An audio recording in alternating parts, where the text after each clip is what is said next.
Well, hello from my Airbnb here in Nashville, Tennessee, which I am sharing with 10, that's right, 10 other folks. Excuse the wet hair, this was the only time immediately post-shower to be able to film this video. But on the way to Nashville, Tennessee, me and my best friend Andrew and his girlfriend had a little bit of an experience that ruined a classic song forever. You know, it's kind of an unwritten rule that Shotgun gets DJ privileges right in the car. And in preparation for this 9 hour with all of my bathroom breaks, I pee a lot. I drink a lot of water, okay? Stay hydrated, kids! Side note, when I was a kid, I thought that drinking water, the whole point of water was literally to lubricate your bones like oil does on a hinge. And to this day, whenever my bones pop or just feel kind of weird, I think, oh shoot, have I drinking water? Oh, I guess that doesn't really...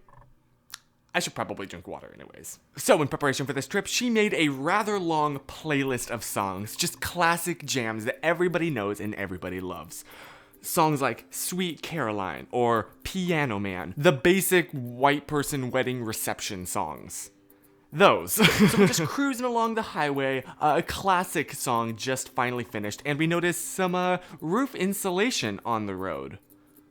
That's not normal. I don't know, maybe they were moving something and it flew out of the back of a truck, whatever. And then we get closer to it and realize that this is not in fact roof insulation, it is a dog. It is a dog! And in that moment, the mood in the tone of the car flipped like a light switch. And then... at that very moment, the literally worst possible song that could have played at that moment begins. Mr. Brightside by The Killers, which I will remind you begins with the words, "Coming out of my cage and I've been doing just fine." Unlike that puppy. I'm turning this back on. It's too dark back here. Now, granted, that's not the only thing that went wrong on the road trip. There was also I'm trying to vlog this trip because I do vlog, just not every day anymore, but I do try, okay? So I was getting this really sick drone shot while we were stopping off and getting gas. And then it was like my drone became possessed. I guess I had some signal interference because all of a sudden, whew, off it goes into the wild blue yonder. Well, green, because North Carolina is very green. Not North Carolina. We're in Tennessee. Look, the South, okay? And I've had a drone for a decent amount of time, but nowhere near enough time where I'm totally comfortable flying blind. I like to be able to see it, which I guess also technically you're supposed to always be able to see it. So I'm just trying to follow the law, okay? Also, my first drone, I did kind of lose to a cross breeze and into the wild blue yonder of the forest. And in kind of a roundabout way, it was actually Andrew that gave me that drone. It was like a birthday gift. And it was one of those ones where you kind of don a GoPro, and it was very manually controlled, not like these... Not like the DJI system that the kids have nowadays. So I was at a local park and trying it out for, I think, the third time. I shoot that sucker up, and then apparently there was a bigger breeze than I realized because, oh, there she goes.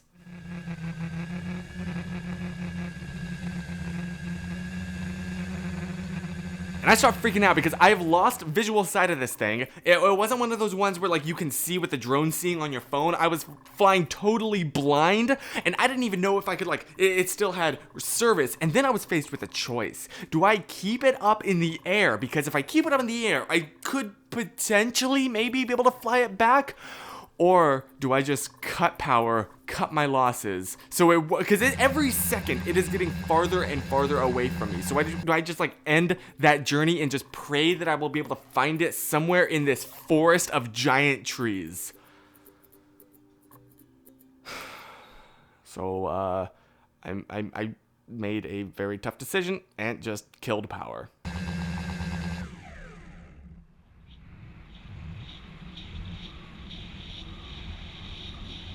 And by some actual miracle, it happened to land not in one of those giant trees nearby, and not on the ground, but happened to land in a neighbor's bush.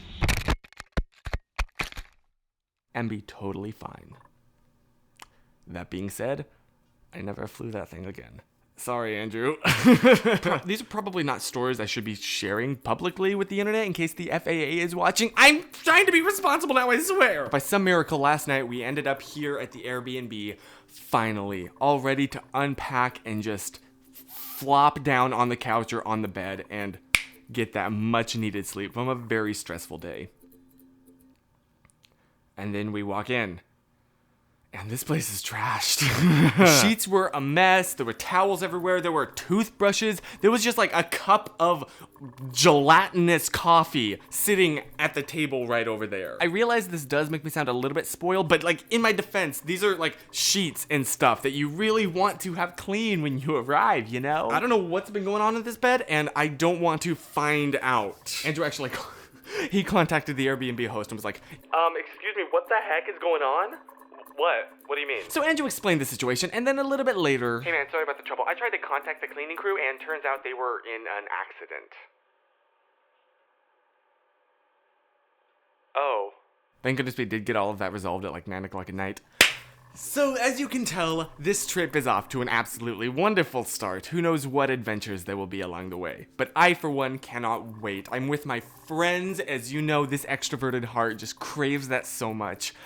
And yeah, I guess I will update you as things go on. And in fact, if you want to like follow along with me during all of these adventures, get that subtle promo, my vlogging channel is going to be just ripe with them. Like delicious grapes on the vine will be these vlogs on the YouTube subscription page.